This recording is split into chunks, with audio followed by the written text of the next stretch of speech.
Hello, this is the cylinder from a 1992 Kawasaki KX125. This video is about rebuilding the Kawasaki integrated power valve system. That's KIPS for short. This mechanism can become seized, sometimes due to carbon buildup, just gets too dirty, pumping that premix through.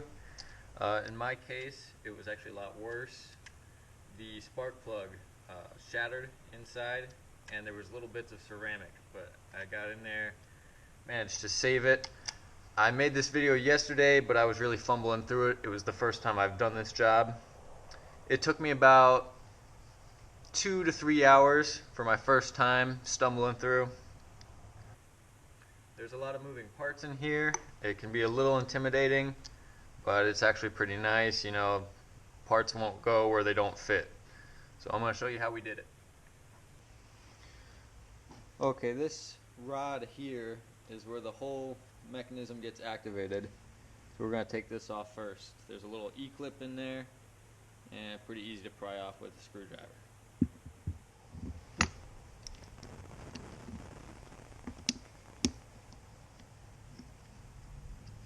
Make sure you have a place to put all your parts. There's a lot of small ones in here, and they all got to go back in the right order. There's a washer on the back side of this. Another E-clip. And this one's a little tricky because it wants to sit in that groove, but I got the solution here. So just get under there with a pick, and it'll come right out. There it is.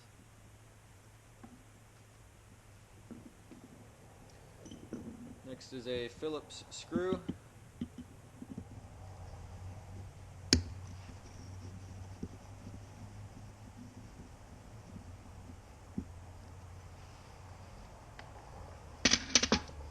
And then this little plug will walk right out. And that's it for this side. Now this rod comes out through this side, this hole, but that'll be a little bit later. For now, let's get under here and take a look.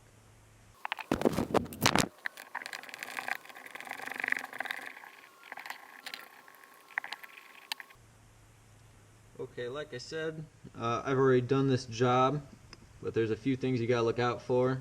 There's a gasket under here. I got lucky and it came off in one piece. And this is where the majority of the carbon buildup, this is where your dirt and grime is going to be a lot.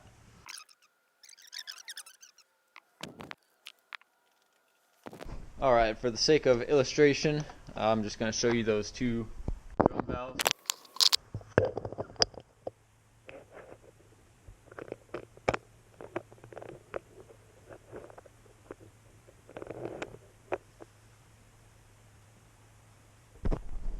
So you can see those two valves.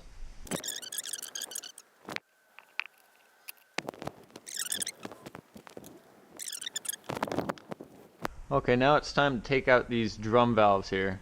You can see these shafts are spinning, so they're definitely connected to something, and I'll show you how to get them out of there. These parts are aluminum, so you just want to be a little careful when you're pulling them out.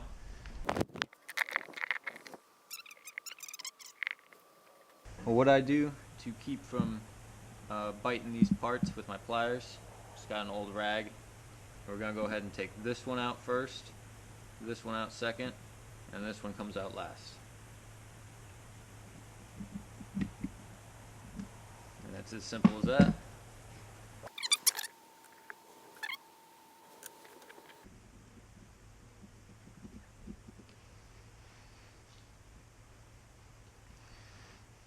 Here's the first drum valve. This part is indeed all aluminum. That means it's really easy to mess up. I think the reason they made it aluminum was because it's easier to mass produce.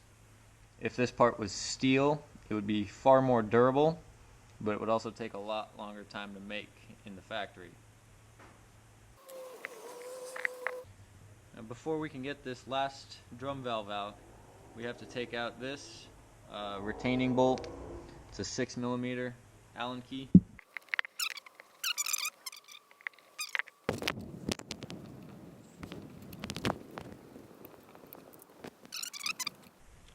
Okay, to pull this one out, it will actually not come out unless you maneuver this rod as well. Gotta work around that. So let's go ahead and just pull that out.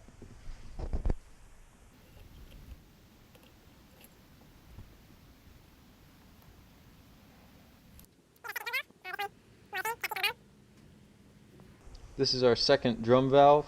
This one's almost the same. It's got a gear on the bottom, and the reason for that is it sends that motion through and gets these valves moving up top. This is the rack of our rack and pinion gear setup. You can see these two little alignment marks. Those are going to come in handy when you're putting it all back together. Okay, now you've completely disassembled the bottom half of the KIPS system. Now it's time to do the actual power valves themselves.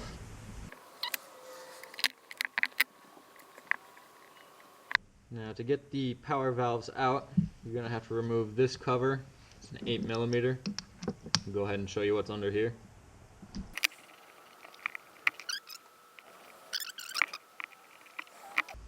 Okay, underneath this cover there's a nut. I didn't actually mess with this one. It's not required for disassembly. And next there's a 3mm Allen head to get this off.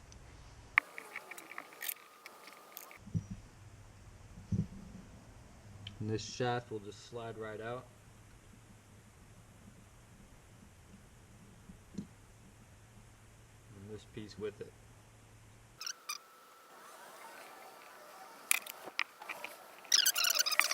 Okay, final thing before we take out the power valves here. I'm just going to show you the final moving part. It's another rack gear. And out it comes. There's a notch on one side, but not the other. That notch, you want to be able to see it when you put the part in. Okay, simple procedure from here, just one retaining screw each.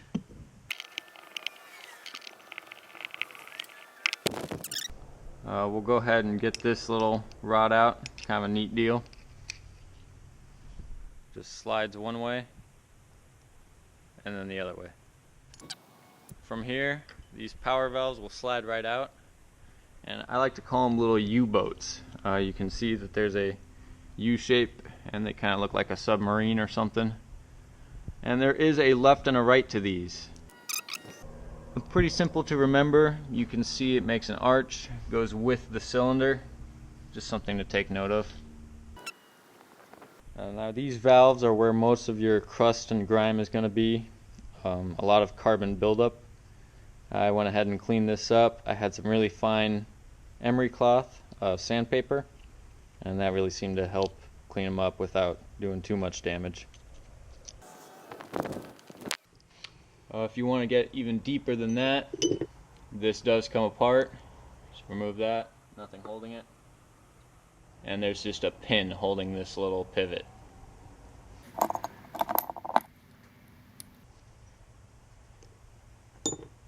And there it is.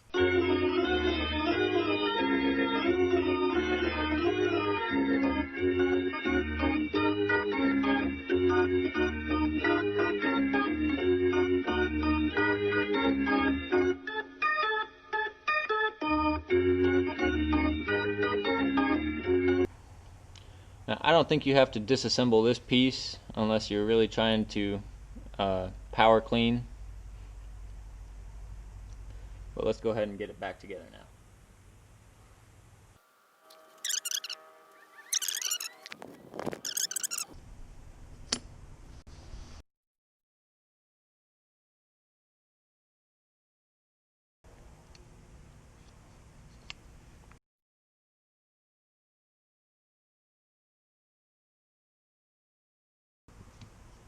I found out that when installing this little rod, you want this little shoulder on the right from our perspective. That's on the same side as this cover and this one here. That is because of the spacing with this part. It just fits better.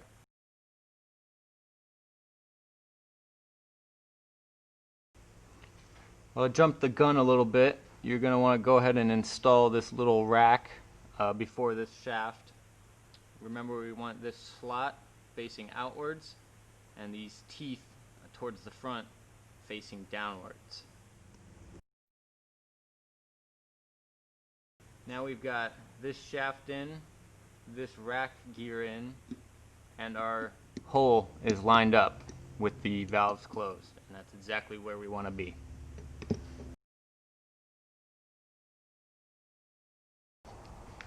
We're going to go ahead and leave this off for the rest of assembly so we make sure we get it right.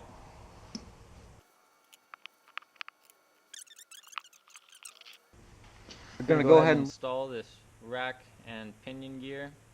We'll go ahead and put the drum valve in first, and we'll get it aligned afterwards.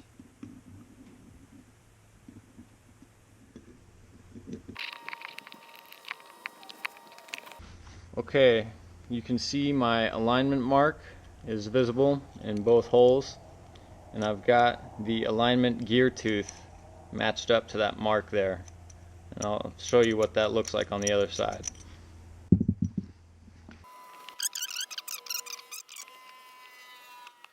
You can see here on this drum valve, we have no gear on the bottom, and we have 2 of the alignment gear teeth to worry about. That's just so you can tell them apart, and I'll show you how to get those lined up. Getting that alignment mark about right. So those 2 teeth are pointing down towards the alignment mark on the shaft. And put this little gear in here. The reason only one of these has a gear like this is because these spin in opposite directions, and this one spins the right way. This one would spin the wrong way if it weren't for this gear.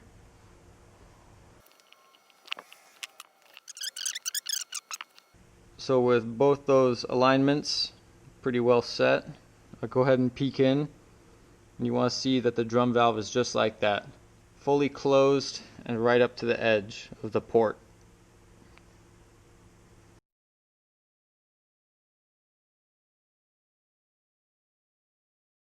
And in you go.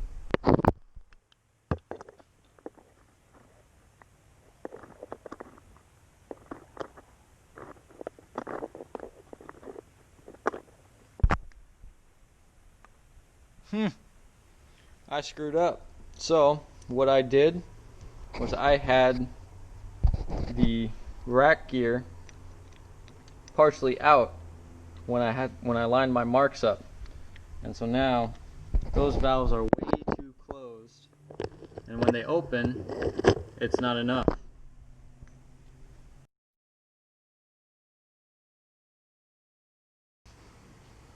So if you're like me and you're a bit of a bonehead, it's pretty easy to recalculate. I'm going to go ahead and put this plug back in.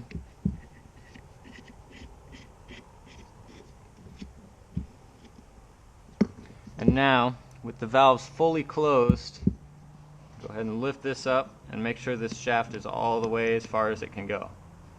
And we'll drop it back down with those marks aligned once again.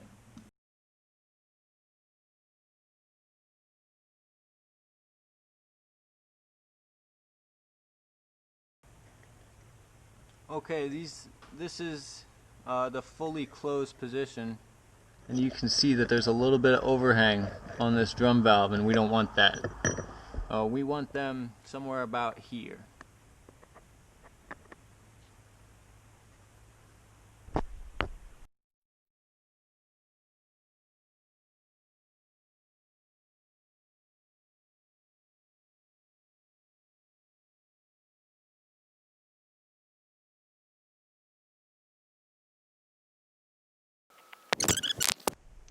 Alright, I finally got it right this time, and I want you to see that when this is closed, the valves are fully closed, and when you pull it, the valves fully come open.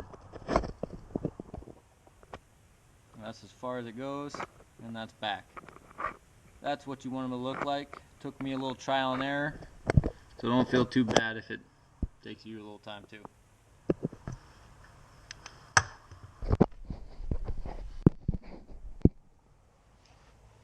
Now all that's left is putting all the covers back on.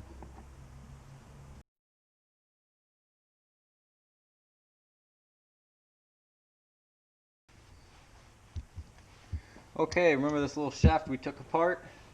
Time to put it back. Little O-ring here, should press right in. Next is your tiny little E-clip, as well as the set screw for that one.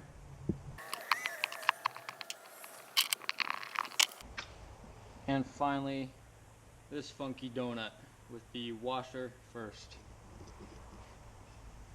This thing, same on both sides.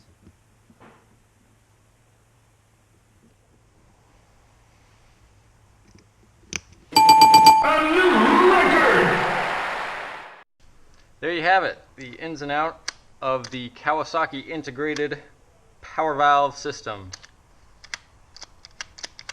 See you next time.